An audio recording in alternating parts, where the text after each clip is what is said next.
उन सभी आत्माओं को स्मरण करने का जिनका पूरा जीवन राम जन्मभूमि आंदोलन के लिए, प्रभु राम की कृपा का प्रसाद प्राप्त करने के लिए समर्पित था।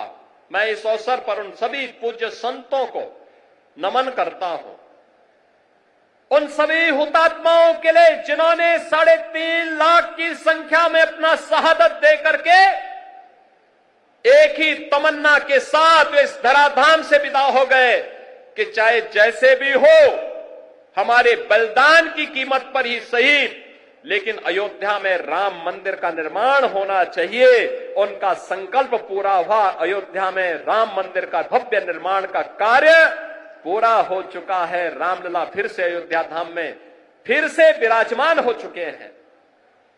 लेकिन रामलला के विराजमान होने के बाद इस दीपोत्सव का पहला अवसर है।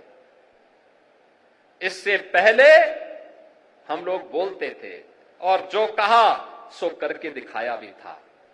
बहनों और भाइयों, ये डबल इंजन की सरकार जो बोलती है वो करके दिखाती है। अकेले अयोध्या धाम के विकास के लिए, जिस अयोध्या में 2017 के पहले बिजली नहीं मिलती थी, यहां की सड़कों की स्थिति, यहां के घाटों की स्थिति, यहां के मठ और मंदिरों की स्थिति, और जिन लोगों ने राम को ही उपेक्षित कर दिया था और जिन लोगों ने भगवान राम के अस्तित्व पर ही प्रश्न खड़ा किए थे, वे केवल भगवान राम के ही अस्तित्व पर प्रश्न नहीं खड़ा कर रहे थे, वे सनातन धर्म के अस्तित्व पर प्रश्न खड़ा करते थे। वे आपके अस्तित्व पर खड़ा करते थे प्रश्न, वे आपकी विरासत पर प्रश्न खड़ा करते थे।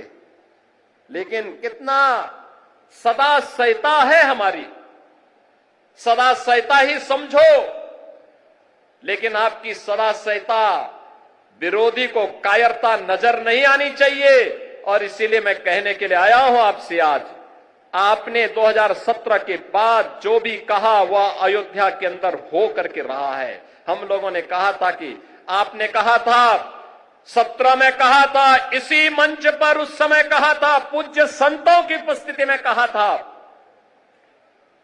कि योगी जी एक काम करो, मंदिर का निर्माण करो। बहनों और भाइयों, मंदिर का निर्माण तो हो गया है, रामलला भी विराजमान हो गए। इसी मंच से मैंने और मेरे सहयोगियों ने भी और आदरणीय प्रधानमंत्री जी ने भी आपको कहा था, अयोध्या को दुनिया की सुंदरतम नगरी बनाएंगे। आज अयोध्या चमक रही है, दुनिया अयोध्या की ओर आ रही है। 31,000 करोड़ रुपए की लागत की परियोजनाएं या तो पूरी हो गई है या जिन पे कार्य युद्ध स्तर पर चल रहा है। और बहनों और भाइयों, इससे भी आगे जाकर के भी इस पे कार्य होने हैं। ये तो एक शुरुआत है, शुरुआत। अयोध्या एक शुरुआत है सनातन धर्म के लिए।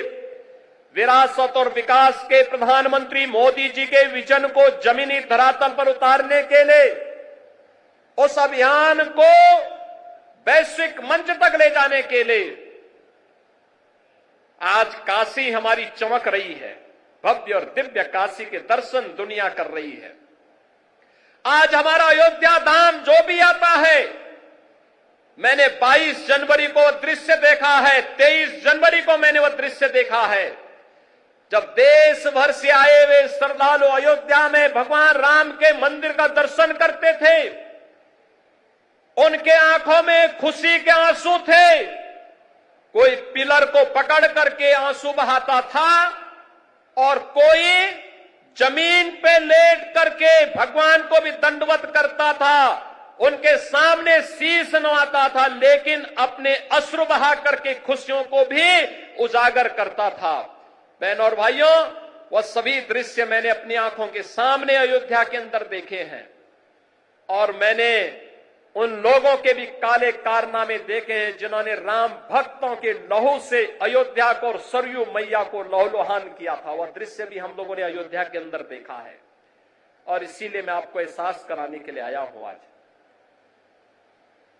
हमने जो कहा, ये डबल इंजन की सरकार ने जो कहा था वह तो करके दिखा दिया। अब अयोध्या की बारी है। अयोध्या को फिर से अपने आप को साबित करने की बारी है। और याद रखना, ये मां सीता की अग्नि परीक्षा बार बार नहीं होनी चाहिए।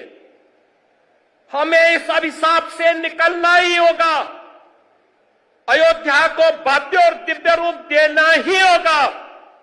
इसके लिए अयोध्यावासियों को एक बार फिर से आगे आना होगा। और इसी के लिए आज हम आपको एहसास कराने के लिए आए हैं। ये जो कार्यक्रम इतनी भव्य रूप में यहां पर आयोजित हो रहे हैं, ये जो स्वरूप है अयोध्या का, ये बदलावा स्वरूप आज दुनिया को अपनी ओर आकर्षित कर रहा है। कोई सोचता था अयोध्या में 4 लेन की सड़कें होंगी, धर्म पथ के नाम पर होंगी, राम पथ के नाम पर होंगी, भक्ति पथ के नाम पर होंगी, जन्म भूमि पथ के नाम पर होंगी। कोई जानता था इतने फ्लाईओवर अयोध्या के अंदर बनेंगे? कोई कभी कल्पना करता था कि अयोध्या, जहां 4 घंटे 5 घंटे बिजली नहीं मिलती थी, जो लोग आपको बिजली के लिए तरसाते थे, सड़ी हुई गर्मी में तरसने के लिए छोड़ देते थे, वे भी आज राम की दुहाई दे रहे हैं। जो लोग राम जी की पेड़ी में सड़े हुए जल में आपको स्नान करने के लिए मजबूर कर देते थे, वे भी आज अयोध्या आकर के अपना ताल ठोकना चाहते हैं। लेकिन हम लोगों ने तो राम जी की पेड़ी को ऐसा बना दिया, एक तरफ से आज पानी आता है और दूसरी ओर निकल जाता है। ऐसे लगता है जैसे हरिद्वार की राम जी की पेड़ी आज हर जी की पेड़ी बनकर के यहां के भक्तों को तार रही हो। आज अयोध्या को देश की पहली सोलर सिटी बना दिया गया है। और याद करिए, हजारों वर्ष पहले भगवान राम पुष्पक विमान से अयोध्या आए थे और तब से अयोध्या में फिर से विमान नहीं उतर पाया था। बहन और भाइयों, मोदी जी की कृपा से अयोध्या इस अभिशाप से मुक्त हुआ। अयोध्या में इंटरनेशनल एयरपोर्ट बना, पूरे देश की कनेक्टिविटी अयोध्या के साथ जुड़ी। जिन लोगों को कार्य नहीं करना था, पहले राम के अस्तित्व पर प्रश्न खड़ा करते थे, उससे पहले राम भक्तों पर गोली चलाते थे, जब एयरपोर्ट का निर्माण कार्य प्रारंभ हुआ तो उन्होंने कहना प्रारंभ कर दिया कि साहब ये किसानों का शोषण हो रहा है। जब यहां पर मंदिर, यहां सड़क के चौड़ीकरण का कार्य प्रारंभ हुआ, उन्होंने कहा साहब व्यापारियों का शोषण हो रहा है। मुझे बताओ, अगर हम 4 लेन की सड़क नहीं बनाते, 4 लेन की सड़कें यहां की नहीं बनती, तो जो लाखों श्रद्धालु आ रहा है, क्या यह अयोध्या में सुरक्षित यात्रा कर पाता, यहां दर्शन कर पाता? क्या अयोध्या में इतना इंफ्रास्ट्रक्चर आजादी के बाद जिन लोगों ने प्रदेश में और देश में शासन किया, उन्होंने क्या इस प्रकार का इंफ्रास्ट्रक्चर दिया था क्या कि यहां पर लाखों श्रद्धालु आकर के दर्शन कर पाता? एवरेज 1 लाख श्रद्धालु वर्तमान में है और पीक सीजन में यह 5 लाख और कभी कभी 35 लाख तक पहुंचता है। बहनों और भाइयों, यह जो कार्य हुआ है, जिन लोगों को नहीं करना था वे प्रश्न पहले खड़ा करते थे आपके अस्तित्व के लिए, राम भक्तों पर गोलियां चलाते थे।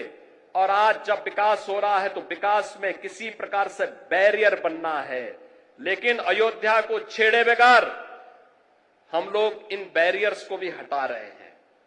ये बैरियर भी हट रहे हैं, ऐसे ही हट रहे हैं जैसे उत्तर प्रदेश को माफिया से मुक्त करके उत्तर प्रदेश को एक सुरक्षित प्रदेश बनाया गया है।